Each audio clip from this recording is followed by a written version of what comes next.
जय हिंद जय भारत। आप सभी का एक बार फिर से हार्दिक स्वागत है। आज हम चर्चा करेंगे आर्मी के मॉडल पेपर नंबर 2 की। आज जीके का मॉडल पेपर नंबर 2 करने जा रहे हैं।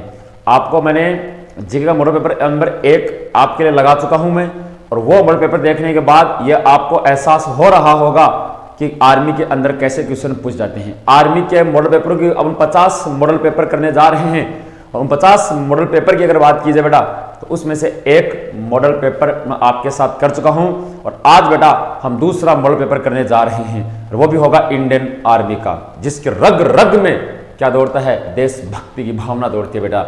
और मेरे पीछे एक लाइन भी लिखी गई है कि चल फौजी बनते हैं। क्या?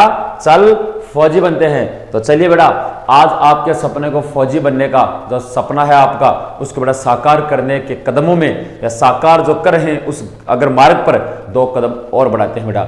और इसी नारे के साथ कि चल हम फौजी बनते हैं के साथ ही किसी की शुरुआत करते हैं। बगैर समय व्यतीत किए हुए बेटा आज के सेशन की शुरुआत करते हैं। और आज का सेशन का बेटा जो पहला प्रश्न रहेगा, वो पहला प्रश्न देखो बेटा क्या रहेगा, ठीक है। तो आज का बेटा जो आज की हम शुरुआत करेंगे, पहला जो प्रश्न है हमारा, अगर बात की जाए तो पहला प्रश्न है बेटा कि Mahatma Gandhi father of India, राष्ट्रपिता, अगर महात्मा गांधी की बात की जाए तो महात्मा गांधी का जन्म कब हुआ था? किसकी बात करें बेटा? राष्ट्रपिता महात्मा गांधी का जन्म कब हुआ था? 20 जनवरी को हुआ था, 2 अक्टूबर को हुआ था, 15 अक्टूबर को हुआ था, या इनमें से कोई नहीं, कि किस डेट को महात्मा गांधी का जन्म हुआ था। तो याद रखना बेटा, अगर महात्मा गांधी की बात की जाए तो महात्मा गांधी का जन्म है वो कब हुआ था? महात्मा गांधी का जन्म 2 अक्टूबर 1869 को हुआ था। कब हुआ था? 2 अक्टूबर 1869 को बेटा महात्मा गांधी का जन्म हुआ था। पहला प्रश्न, ठीक है बेटा। दूसरा प्रश्न ये बनता है कि महात्मा गांधी का जन्म हुआ कहां पर है? तो याद रखना बेटा, इनका जन्म हुआ था पोरबंदर में। कहां हुआ था? पोरबंदर नाम की जगह है, वहां पर हुआ था। और पोरबंदर की बात की जाए, पोरबंदर कहां का शहर है बेटा? गुजरात का। कहां का शहर है? पोरबंदर की बात की जाए तो गुजरात का शहर है, वहां पर इनका जन्म 2 अक्टूबर 1869 को हुआ था, ठीक है। महात्मा गांधी का वास्तविक नाम क्या था? इनका वास्तविक नाम था मोहनदास करमचंद गांधी। क्या नाम था? मोहनदास करमचंद गांधी की अगर बात की जाए तो बेटा इनका ये क्या था बेटा? वास्तविक नाम था। और इसकी पत्नी का नाम पूछे तो इनकी पत्नी का नाम था कस्तूरबा गांधी। इनकी पत्नी का नाम क्या था? कस्तूरबा गांधी की बात करूं बेटा तो इनकी क्या नाम था बेटा? पत्नी का नाम में था। कई बार बेटा प्रश्न ये पूछ लेंगे गांधी जयंती कब आती है? तो गांधी जयंती 2 अक्टूबर को आती है बेटा। 2 अक्टूबर में गांधी जयंती के साथ साथ आपको 2 अक्टूबर को याद रखना है, 2 अक्टूबर को लाल बहादुर शास्त्री जयंती भी आती है। कौन सी आती है? लाल बहादुर शास्त्री जयंती, क्योंकि लाल बहादुर शास्त्री का जन्म भी है ना बेटा, वो भी कितनी तारीख को हुआ था? 2 अक्टूबर को ही हुआ था। तो कई बार प्रश्न डाल देता है कि महात्मा गांधी के अलावा किस महापुरुष की जयंती 2 अक्टूबर को मनाई जाती है? तो महात्मा गांधी की मनाई जाती है। आपको पता होगा बेटा महात्मा गांधी को महात्मा की क्या दी गई है बेटा? महात्मा गांधी को महात्मा की उपाधि दी है। और महात्मा गांधी को महात्मा के नाम से किसने पुकारा था? रविंद्रनाथ टैगोर ने। किसने पुकारा था? रविंद्रनाथ टैगोर ने। और कब पुकारा था बेटा? 1917 में। कब पुकारा था? 1917 में महात्मा गांधी को महात्मा के नाम से रविंद्रनाथ टैगोर ने पुकारा था। और महात्मा गांधी को राष्ट्रपिता किसने पुकारा था बेटा? तो महात्मा गांधी को राष्ट्रपिता पुकारा था सुभाष चंद्र बोस ने। किसने पुकारा था? सुभाष चंद्र बोस की बात की जाए तो इन्होंने महात्मा गांधी को किसके नाम से पुकारा था? राष्ट्रपिता के नाम से पुकारा था। गांधी जी ने बहुत सारे आंदोलन किए, जिसके अंदर चंपारण किसान आंदोलन से गांधी जी ने अपना अगर बात की भारत के अंदर आंदोलनों की शुरुआत की थी। गांधी जी ने आंदोलनों के दौरान कई नारे दिए, जैसे करो या मरो, करो या मरो का नारा गांधी जी ने दिया। इसके अलावा भारत छोड़ो का नारा गांधी जी ने दिया था। और हे राम, इसका नारा भी गांधी जी के द्वारा दिया गया था। ये जो 3 नारे हैं ये महात्मा गांधी के द्वारा दिए गए थे। अब बेटा गांधी जी का जन्म तो 2 अक्टूबर को हुआ था, तो गांधी जी की मृत्यु कब हुई थी ये भी पूछ सकता है। तो याद रखना बेटा, गांधी जी की अगर मृत्यु पूछ ले तो 30 जनवरी 1948 को नाथूराम गोडसे, 30 जनवरी 1948 को नाथूराम गोडसे के द्वारा महात्मा गांधी की क्या की गई थी? हत्या की गई थी। इसलिए हर साल 30 जनवरी को, इसलिए हर साल 30 जनवरी को अगर बात की जाए तो शहीद दिवस मनाया जाता है। कौन सा दिवस मनाते हैं हर साल? हर साल अगर बात की जाए तो 30 जो जनवरी है, इस 30 जनवरी को शहीद दिवस, कौन सा दिवस है?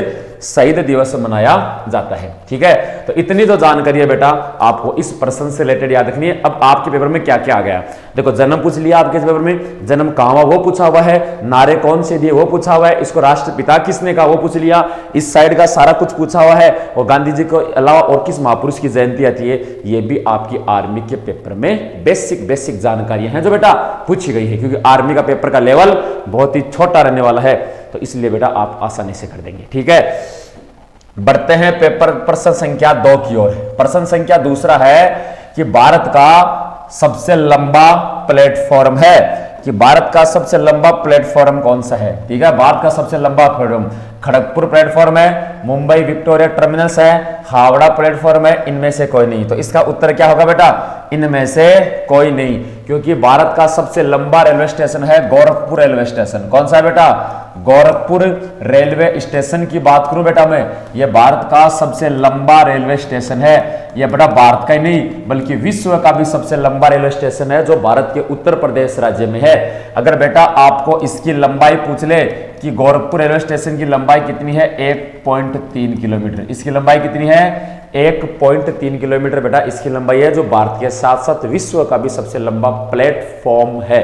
ठीक है, तो यहां से आप याद रखोगे कि विश्व भारत का सबसे लंबा प्लेटफॉर्म या विश्व का सबसे लंबा platform Gorakhpur railway station Uttar Pradesh राज्य में है, जिसकी लंबाई 1.3 किलोमीटर है। कर देंगे बेटा मेरे अकॉर्डिंग, ये बेटा किसी का भी प्रश्न गलत नहीं होगा।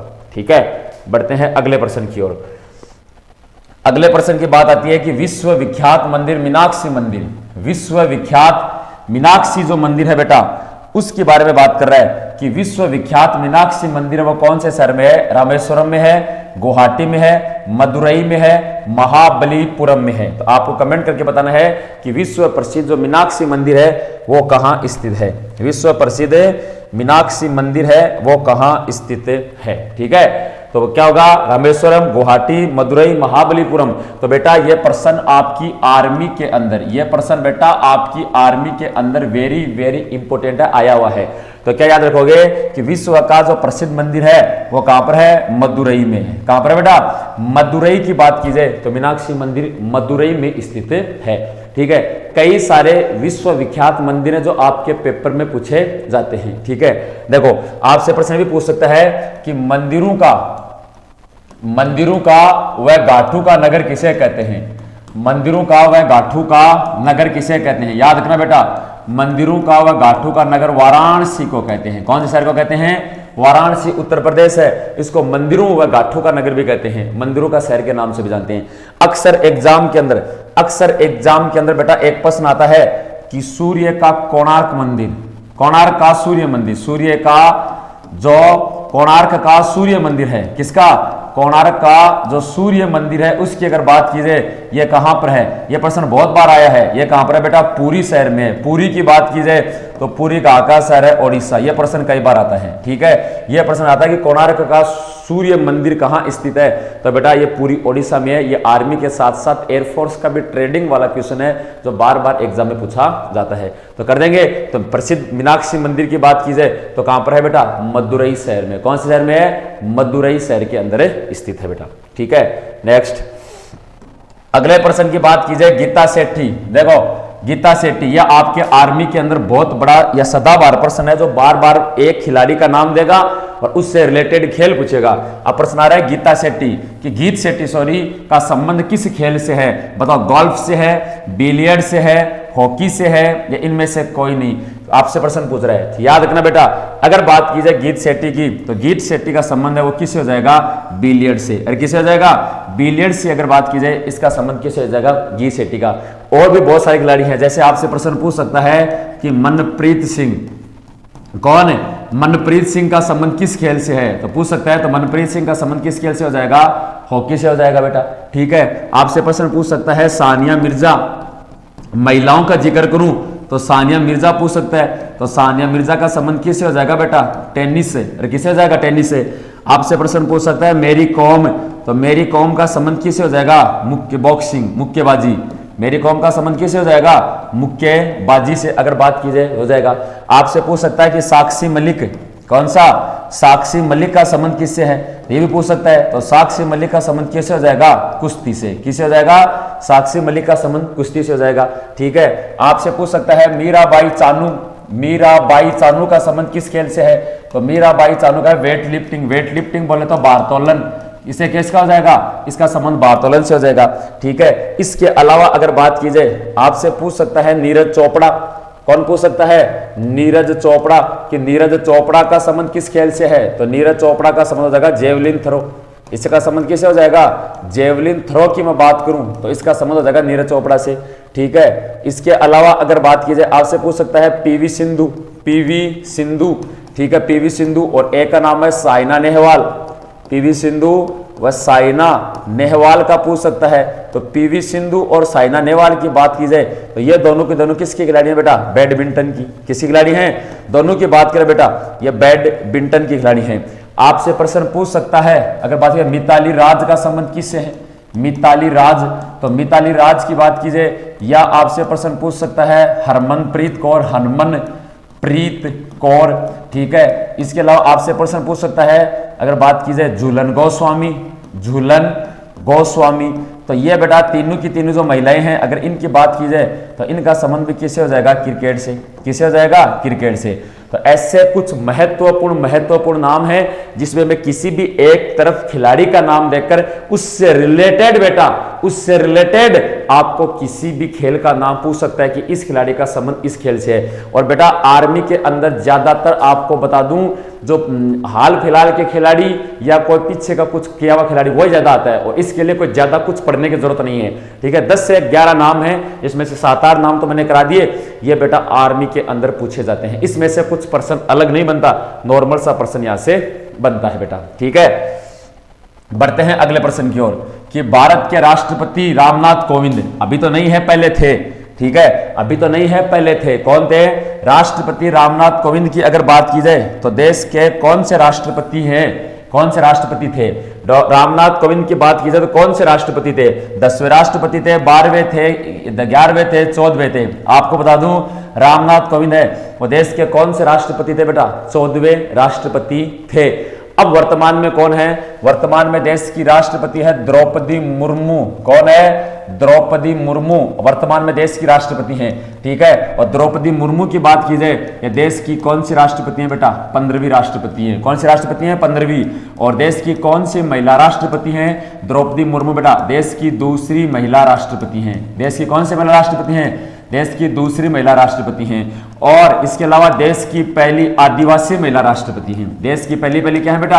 आदिवासी महिला राष्ट्रपति। तो देश की पहली आदिवासी महिला राष्ट्रपति के बारे में पूछे तो देश की पहली आदिवासी महिला राष्ट्रपति का नाम है द्रौपदी मुर्मू। देश की दूसरी महिला राष्ट्रपति भी यही है। और अगर बात की जाए देश की 15वीं राष्ट्रपति बनी, जबकि 14वें राष्ट्रपति की बात की जाए तो 14वें राष्ट्रपति का नाम था रामनाथ कोविंद। क्या नाम था? रामनाथ कोविंद। इनका कार्यकाल की बात की जाए तो ये 2017 से लेकर और 2022 तक इनका कार्यकाल कितना रहा? 2017 से लेकर 2022 तक कार्यकाल रहा। और देश के पहले राष्ट्रपति का नाम पूछे बेटा तो देश के पहले राष्ट्रपति का नाम था डॉक्टर राजेंद्र प्रसाद। देश के पहले राष्ट्रपति का नाम क्या था? तो देश के पहले राष्ट्रपति का नाम था डॉक्टर राजेंद्र प्रसाद। क्या नाम हो जाएगा? डॉक्टर राजेंद्र प्रसाद हो जाएगा। मेरे अकॉर्डिंग बेटा इससे रिलेटेड कोई भी पर्सन आपका गलत नहीं होगा। ठीक है। नेक्स्ट अगला प्रश्न देखिएगा बेटा, दलीप ट्रॉफी का संबंध किस खेल से है? खेल का नाम क्या दे रहा है? खेल का नाम दे रहा है दलीप ट्रॉफी। चलिए चर्चा करते हैं कि निम्नलिखित में से दलीप ट्रॉफी का संबंध है वो किस खेल से है? आपके ट्रॉफी से रिलेटेड बेटा एक प्रश्न आता है, बताओ सारे बताओ। हॉकी से रिलेटेड है, क्रिकेट से रिलेटेड है, फुटबॉल से रिलेटेड है, टेनिस से रिलेटेड है। आपको उत्तर देना है कि निम्नलिखित में से दलीप ट्रॉफी है, उस दलीप ट्रॉफी का संबंध किस खेल से है? वेरी वेरी इंपॉर्टेंट प्रश्न, आर्मी का आया हुआ प्रश्न है। याद रखना मेरा बेटा, दलीप ट्रॉफी का संबंध क्रिकेट से है। दलीप ट्रॉफी का संबंध किससे हो जाएगा? तो याद रखना दलीप ट्रॉफी का संबंध क्रिकेट से है। दलीप ट्रॉफी नहीं है बेटा, दलीप ट्रॉफी के अलावा देखो बेटा ईरानी ट्रॉफी। कौन सी ट्रॉफी? ईरानी ट्रॉफी का संबंध भी इससे ही है। इसके अलावा अगर बात की जाए रणजी ट्रॉफी का संबंध भी इससे ही है। इसके अलावा अगर बात की जाए दलीप रणजी ट्रॉफी, ईरानी ट्रॉफी, इसके अलावा देवधर, कौन सी ट्रॉफी? देवधर ट्रॉफी का संबंध भी इसी से ही है। इसके अलावा सैयद मुश्ताक अली, कौन सी, सैयद मुश्ताक अली ट्रॉफी, तो सैयद मुश्ताक अली ट्रॉफी का संबंध भी इसी से ही है, ठीक है। इसके अलावा बात कीजिए विजय हजारे ट्रॉफी, कौन सी, विजय हजारे ट्रॉफी, तो विजय हजारे ट्रॉफी का संबंध भी पूछे तो किससे हो जाएगा बेटा, क्रिकेट से। कौन कौन सी, ईरानी 1, रणजी 2, देवधर 3, सैयद मुश्ताक अली 4, विजय हजारे ट्रॉफी 5, इसके अलावा दलीप ट्रॉफी 6 बेटा। इसके अलावा एक आती है झांसी ट्रॉफी, कौन सी ट्रॉफी, झांसी ट्रॉफी, और झांसी ट्रॉफी का संबंध भी अगर बात की जाए तो किससे हो जाएगा, क्रिकेट से है, ठीक है। एक बार कई बार पूछ लेता है।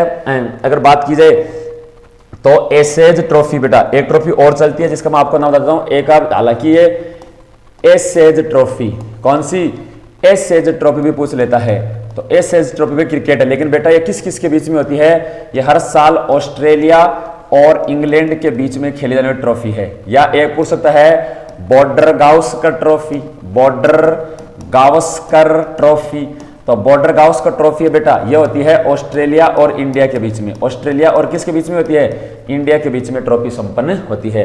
ये क्रिकेट से जुड़ी हुई जानकारी है, ठीक है। एक पॉइंट और याद रखोगे, क्या याद रखोगे मेरा बेटा, देखो क्रिकेट का नाम है तो क्रिकेट की सबसे बड़ी संस्था का नाम है आईसीसी, क्रिकेट की सबसे बड़ी संस्था का नाम क्या है, आईसीसी है, ठीक है। अगर बात की जाए क्रिकेट की सबसे बड़ी संस्था आईसीसी है, आईसीसी का मुख्यालय कहां पर है, दुबई, आईसीसी का मुख्यालय कहां पर है, तो आईसीसी का याद रखना दुबई है। और वर्तमान में आईसीसी का अध्यक्ष कौन है, रॉजर बिन्नी, वर्तमान में आईसीसी के अध्यक्ष कौन है, तो अगर बात की जाए अगर बात की जाए वर्तमान में आईसीसी के अध्यक्ष हैं ग्रेग बारकेले, कौन है, ग्रेग बारकेले, वर्तमान में किसके अध्यक्ष हैं बेटा, आईसीसी के अध्यक्ष हैं, किसके अध्यक्ष हैं, आईसीसी के अध्यक्ष हैं। तो क्रिकेट जगत से जुड़ी हुई इतनी जानकारियां आपको याद रखनी है। ट्रॉफी से रिलेटेड बेटा प्रश्न ट्रॉफी का गलत नहीं होगा। और क्रिकेट के वन साइड अगर बात की जाए कितने प्लेयर होते हैं, 11, कितने प्लेयर होते हैं बेटा, 11। देखो ये आर्मी का सीधा सा प्रश्न है, आप आर्मी के मैं जो पेपर सेट करवा रहा हूं उन प्रश्नों को पढ़ लेना बेटा, उन प्रश्नों को आप पढ़कर जाना, फिर आपको ये रियलाइज होगा कि मेरे को कितना आ रहा है कितना नहीं आ रहा है, क्योंकि इन प्रश्नों को मैंने बहुत इंपॉर्टेंट क्वेश्चन आपके लिए लेकर आया हूं बेटा, क्योंकि इन प्रश्नों से बहुत सारे एग्जाम के अंदर आपको क्वेश्चन देखने को मिलेंगे। और मैं कह रहा हूं बहुत सारे क्या 15/15 प्रश्न आपको देखने को मिलेंगे, ठीक है। चलिए, भारत के मुख्य न्यायाधीश को शपथ कौन, नियुक्ति कौन करता है, भारत के सर्वोच्च न्यायालय का जो मुख्य न्यायाधीश होता है बेटा, उस मुख्य न्यायाधीश की नियुक्ति कौन करता है, ठीक है। पहली बात तो अगर बात की जाए तो देखो उसके मुख्य न्यायाधीश की नियुक्ति कौन करता है, प्रेसिडेंट, कौन करता है बेटा, हमारे देश का जो राष्ट्रपति है वो किसकी नियुक्ति करता है, राष्ट्रपति है, वो सर्वोच्च न्यायालय के मुख्य न्यायाधीश की नियुक्ति करता है बेटा। इसके अलावा देखिएगा, इसके अलावा राष्ट्रपति किसकी नियुक्ति करता है, गौर से सुनिएगा, इसके अलावा अगर राष्ट्रपति की बात की जाए तो इसके अलावा हमारा देश का राष्ट्रपति है वो किसकी नियुक्ति करता है, प्रधानमंत्री की। सीधा पूछ सकता है कि प्रधानमंत्री की नियुक्ति कौन करता है, ठीक है। इसके अलावा बेटा बात की जाए राज्यपाल, किसका, राज्यपाल, राज्यपाल की नियुक्ति भी बेटा यही करता है, ठीक है। इसके अलावा मंत्रियों की नियुक्ति भी कौन करता है बेटा, यही करता है, ठीक है। इसके अलावा नियंत्रक व महालेखा परीक्षक, सीधा आपके एग्जाम पूछता है नियंत्रक व महालेखा परीक्षक, याद कर लेना साथ साथ में, नियंत्रक व महालेखा परीक्षक की नियुक्ति भी यही करता है, ठीक है। इसके अलावा बात की जाए बेटा, इसके अलावा बात की जाए तो महान्यायवादी, महान्यायवादी इसकी नियुक्ति भी बेटा राष्ट्रपति ही करता है। इसके अलावा चुनाव आयोग के अध्यक्ष की नियुक्ति, चुनाव आयोग का जो अध्यक्ष होता है उस चुनाव आयोग के अध्यक्ष की भी नियुक्ति कौन करता है बेटा, चुनाव आयोग के अध्यक्ष की भी नियुक्ति राष्ट्रपति करता है। और देश की तीनों सेनाओं के अध्यक्षों की, देश के तीनों सेनाओं के जो क्या हैं अध्यक्ष हैं, उन अध्यक्ष की नियुक्ति भी कौन करता है, राष्ट्रपति के द्वारा ही की जाती है। इसके अलावा देश के CDS chief of defence staff, देश के CDS chief of defence staff, इसकी नियुक्ति भी राष्ट्रपति करता है। इसके अलावा union public service commission UPSC के अध्यक्ष की नियुक्ति भी बेटा कौन करता है? तो यूपीएससी के अध्यक्ष की नियुक्ति भी बेटा कौन करता है? राष्ट्रपति करता है। तो ये राष्ट्रपति के द्वारा कुछ बहुत महत्वपूर्ण नियुक्तियां हैं जो आपके पेपर में आती हैं। प्रधानमंत्री वाला, राज्यपाल वाला, तीनों सेनाओं के अध्यक्ष वाला, सीडीएस वाला, चुनाव आयोग के अध्यक्ष। तो ये तो बेटा सीधे सीधे एग्जाम के अंदर प्रश्न पूछ लेता है कि इनकी नियुक्ति कौन करता है? तो राष्ट्रपति के द्वारा की जाती है। हाँ, एक और याद रखना बेटा, एक है हाई कोर्ट, उच्च न्यायालय। ये कौन सा कोर्ट है? ये तो सर्वोच्च न्यायालय की बात कर रहा है। अगला एक हाई कोर्ट होता है बेटा, उच्च न्यायालय। उस उच्च न्यायालय के जज होते हैं, उनके जजों की नियुक्ति भी कौन करता है? उनके जजों की नियुक्ति भी राष्ट्रपति के द्वारा की जाती है। किसके द्वारा? राष्ट्रपति के द्वारा की जाती है। ठीक है, तो यहां से क्या रखोगे कि राष्ट्रपति के द्वारा इनकी नियुक्ति करने का कार्य किया जाता है। किसके द्वारा? राष्ट्रपति के द्वारा इनकी नियुक्ति की जाती है। वेरी वेरी इंपॉर्टेंट है बेटा, गलत मत कर देना। और भारत का सर्वोच्च न्यायालय है कहां पर? भारत का सर्वोच्च न्यायालय है नई दिल्ली में। कहां पर है? नई दिल्ली में। और भारत के सर्वोच्च न्यायालय की स्थापना कब हुई थी? 28 जनवरी 1950। कब हुई थी? 28 जनवरी 1950 को भारत के सर्वोच्च न्यायालय की स्थापना की गई थी। ठीक है, इतनी सारी जानकारियां आप अपने दिमाग में फीड रखिएगा, आपका कोई भी प्रश्न नियुक्ति से संबंधित गलत नहीं होगा। अगला है विश्व मानवाधिकार दिवस। ठीक है, कौन सा दिवस पूछ रहा है अगला? देखो, वर्ल्ड अगर बात की जाए ह्यूमन राइट्स डे, विश्व मानवाधिकार दिवस कब मनाते हैं? 1 दिसंबर को, 10 दिसंबर को, 8 मार्च को, इनमें से कोई नहीं। कौन सा? विश्व मानवाधिकार दिवस। कमेंट करके बताएंगे कि विश्व मानवाधिकार दिवस कब मनाया जाता है, क्योंकि एग्जाम के अंदर प्रश्न पूछता है। तो याद रखिएगा बेटा, विश्व जो मानवाधिकार दिवस है यह 10 दिसंबर को मनाते हैं। कब मनाते हैं? 10 दिसंबर को विश्व मानवाधिकार दिवस मनाया जाता है। 1 दिसंबर को क्या आता है बेटा? याद रख लेना, 1 दिसंबर को एड्स दिवस मनाते हैं। कौन सा दिवस मनाते हैं? 1 दिसंबर को मेरा बेटा एड्स दिवस मनाया जाता है। ठीक है, अब बात कर रहे हैं 8 मार्च की। 8 मार्च को मनाते हैं विश्व महिला दिवस। कौन सा? विश्व महिला दिवस या अंतरराष्ट्रीय महिला दिवस है। तो विश्व महिला दिवस है वो कितनी तारीख को मनाते हैं? तो विश्व महिला दिवस है बेटा वो 8 मार्च को मनाते हैं। ठीक है, इसके अलावा इंपॉर्टेंट डे देखो मैं आपको याद करवाता हूं। इंपॉर्टेंट डे देखो, कई बार फौज वाले पूछ लेता है। देखो 15 जनवरी, 15 जनवरी को तो कौन सा डे मनाते हैं? Army day. कौन सा डे आता है बेटा? आर्मी डे की बात करूं तो 15 जनवरी को आता है। ठीक है, अगर बात की जाए 8 अक्टूबर को एयरफोर्स डे। कौन सा डे बेटा? एयरफोर्स डे आता है। ठीक है, और अगर बात की जाए 4 दिसंबर की तो 4 दिसंबर को बेटा नेवी डे। कौन सा? 4 दिसंबर को नेवी डे मनाते हैं। ठीक है, इसके अलावा 7 दिसंबर को फ्लैग डे। कौन सा डे? फ्लैग डे मनाते हैं बेटा। झंडा दिवस, झंडा दिवस मनाया जाता है। आर्मी से रिलेटेड ही, मतलब फौज से रिलेटेड चर्चा कर रहा हूं बेटा। इसके अलावा बेटा 26 जुलाई कारगिल विजय दिवस। कारगिल विजय दिवस जो है वो कब मनाते हैं? तो कारगिल विजय दिवस बेटा 26 जुलाई को मनाया जाता है। तो ये तो इतने सारे दिवस हैं, आपके लिए महत्वपूर्ण है। एग्जाम के पॉइंट ऑफ व्यू से अगर बात की जाए तो बेटा आपको इनको याद करना है, इनको याद करना है। ठीक है, बढ़ते हैं अगले प्रश्न की ओर। अगले प्रश्न पर चलिएगा बेटा। बेसबॉल के एक पक्ष में कितने खिलाड़ी होते हैं? आपको पता हो तो आपके पेपर में खेलों के अंदर एक टाइप चलता है, एक पक्ष में खिलाड़ियों की संख्या, और उस एक पक्ष में खिलाड़ियों की संख्या हमारा प्रश्न आ रहा है कि baseball how many players constitution of the baseball team. ठीक है, बेसबॉल के एक पक्ष में कितने खिलाड़ी होते हैं? तो याद करो बेटा, बेसबॉल के एक साइड में कितने खिलाड़ी होते हैं? 9। कितने खिलाड़ी होते हैं? बेसबॉल की बजाय तो एक साइड में 9 खिलाड़ी होते हैं। बेटा मैं सारे खिलाड़ी याद कर देता हूं, एक टाइप आपका पूर्वा ही करवा देता हूं। देखो, आपसे प्रश्न पूछ ले रग्बी फुटबॉल, सबसे ज्यादा इसी में होते हैं। रग्बी फुटबॉल की बात कर ले बेटा तो रग्बी फुटबॉल में होते हैं 15 खिलाड़ी। कितने खिलाड़ी होते हैं? रग्बी फुटबॉल में 15 खिलाड़ी होते हैं। इसके अलावा बात करना बेटा सिंपल सा है, हॉकी। अगर बात की जाए क्रिकेट, बात की जाए फुटबॉल, इन सब के अंदर कितने खिलाड़ी होते हैं? इनमें खिलाड़ियों की संख्या होती है 11। ठीक है बेटा, एक है खेल का नाम है खो खो, और खो खो में कितने खिलाड़ी होते हैं? खो खो में बेटा 9 खिलाड़ी होते हैं। तो खो खो में और बेसबॉल में बराबर होते हैं 9-9। ठीक है, इसके अलावा बेटा देखो, इसके अलावा बात करता हूं कबड्डी की। किसकी बात करता हूं? कबड्डी की। और इसके अलावा बात करता हूं वाटर पोलो। तो कबड्डी और वाटर पोलो इन दोनों के अंदर खिलाड़ियों की संख्या कितनी होती है बेटा? 7 होती है। ठीक है, फिर आता है अगर बात की जाए वॉलीबॉल, तो वॉलीबॉल की बात की जाए तो इसमें कितने होते हैं? 6। ठीक है बेटा। इसके अलावा बात की जाए बास्केटबॉल, तो बास्केटबॉल में कितने होते हैं? तो बास्केटबॉल में खिलाड़ियों की संख्या कितनी होती है? बास्केटबॉल में 5 खिलाड़ी होते हैं। इसके अलावा बेटा एक खेल आता है पोलो, एक खेल कौन सा आता है? पोलो। और पोलो में कितने खिलाड़ी होते हैं? पोलो में 4 खिलाड़ी होते हैं। ये लो बेटा, आपका मैंने पूरा टाइप ही करवा दिया। खेलों से रिलेटेड जो बेटा टाइप होता है वो मैंने पूरा टाइप ही करवा दिया। सबसे अधिक बेसबॉल में होते हैं 9, अगर बात कीजिए रग्बी फुटबॉल में 15, हॉकी क्रिकेट फुटबॉल में 11, खो खो में 9, कबड्डी में 7, वाटर पोलो में 7, वॉलीबॉल में 6, बास्केटबॉल में 5 और पोलो में 4 खिलाड़ी होते हैं। ठीक है, तो ये आपको एक साइड में कितने खिलाड़ी होते हैं कौन से खेल में, ये पॉइंट आपको यहां से याद रखने थे बेटा। ठीक है, बढ़ते हैं नेक्स्ट पर्सन की ओर। India wins freedom, India wins freedom. ठीक है, इंडिया विंस फ्रीडम नामक किताब के लेखक कौन है? देखो बाण भट्ट हैं, बाण भट्ट मतलब बाण भट्ट। ठीक है, बाण भट्ट नहीं है, ये बाण भट्ट है बेटा, थोड़ा सा बाण भट्ट हैं। ठीक है, वीएस न्यायपाल हैं, मौलाना अबुल कलाम आजाद हैं, इनमें से कोई नहीं। बहुत चर्चित किताब है बेटा, ये वेरी वेरी वेरी इंपॉर्टेंट किताब है, इंडिया विंस फ्रीडम।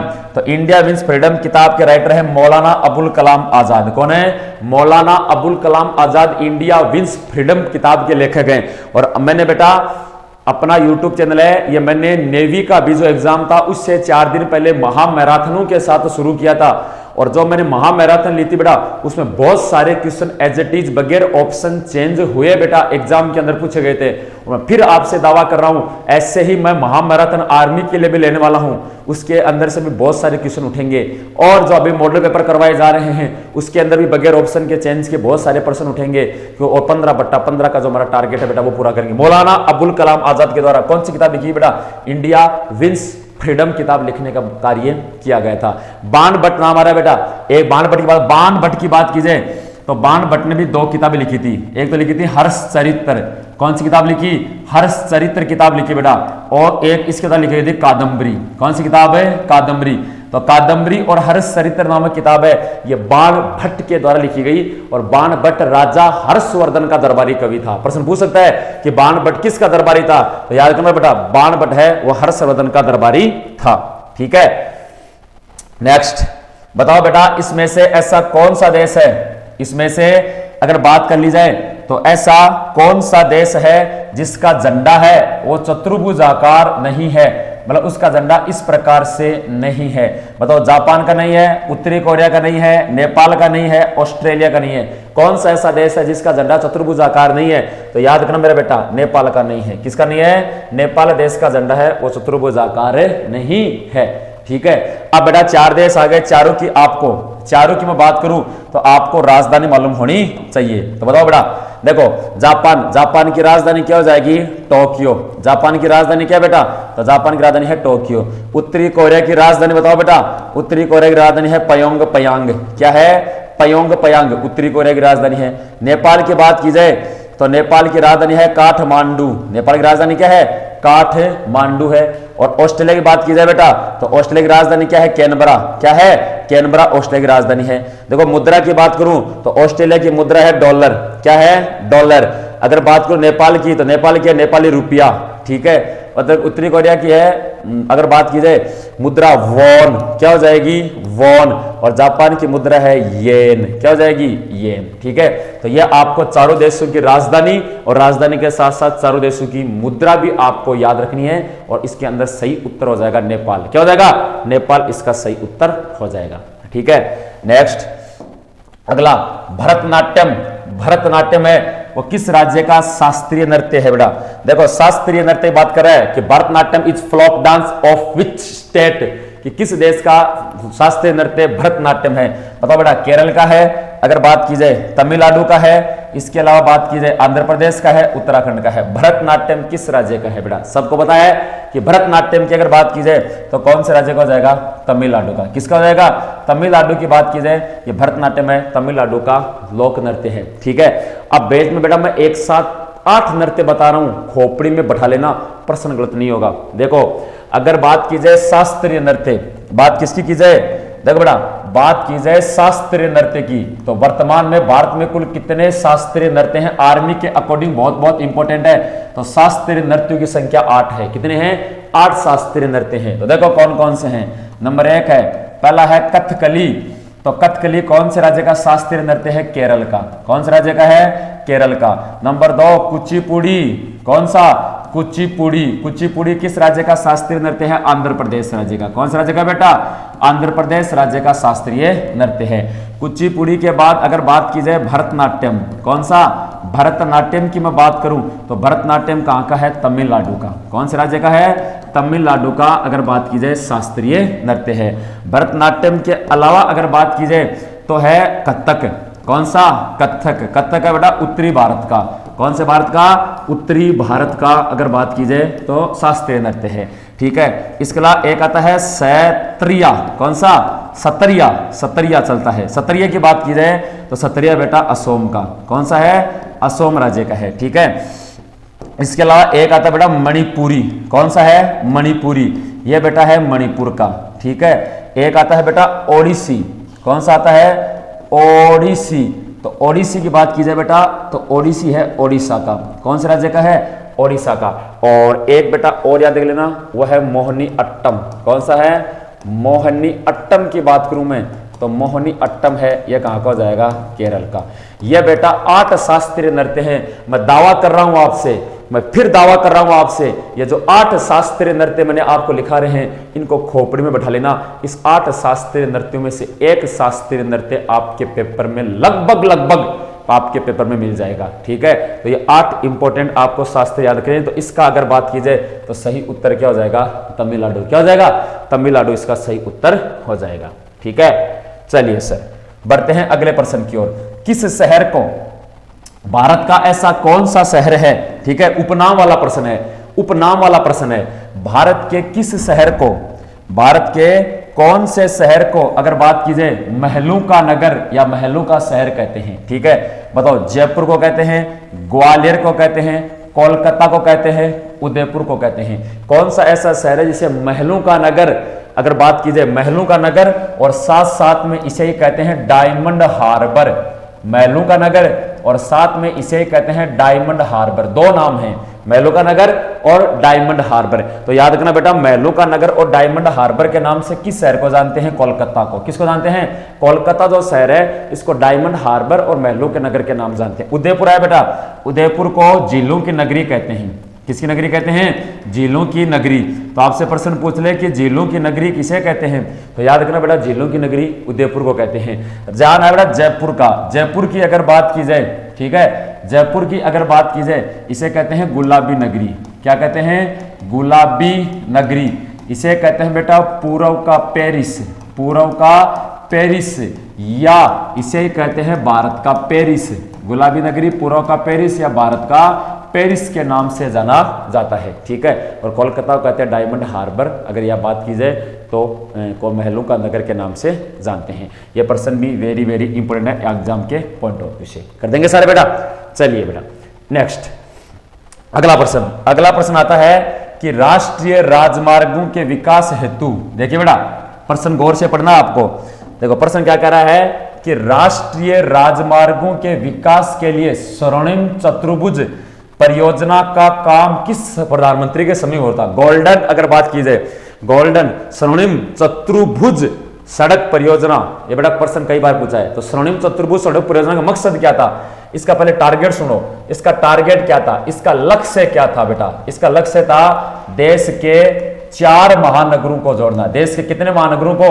देश के 4 महानगरों को आपस में जोड़ना। तो देश के 4 महानगरों को आपस में जोड़ना इसका सबसे बड़ा टारगेट था स्वर्णिम चतुर्भुज सड़क परियोजना, जिसकी शुरुआत की बात करूं, शुरुआत हुई थी 2004 में। कब हुई थी? 2004 में। और किस प्रधानमंत्री के समय हुई थी? तो प्रधानमंत्री का नाम था अटल बिहारी वाजपेयी। क्या नाम था?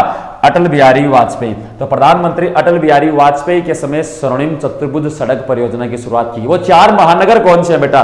कई बार पूछ लेता है वो 4 महानगर कौन से हैं, ये प्रश्न पूछ लेता है। देखो वो 4 महानगर कौन से हैं? एक महानगर का नाम है दिल्ली, ठीक है, चारों दिशाओं में है। एक महानगर का नाम है मुंबई, सॉरी 1 सेकेंड, देखो, एक महानगर का नाम क्या हो जाएगा? दिल्ली, एक महानगर का नाम क्या हो जाएगा? मुंबई, एक महानगर का नाम क्या हो जाएगा? चेन्नई, और एक महानगर का नाम क्या हो जाएगा? कोलकाता।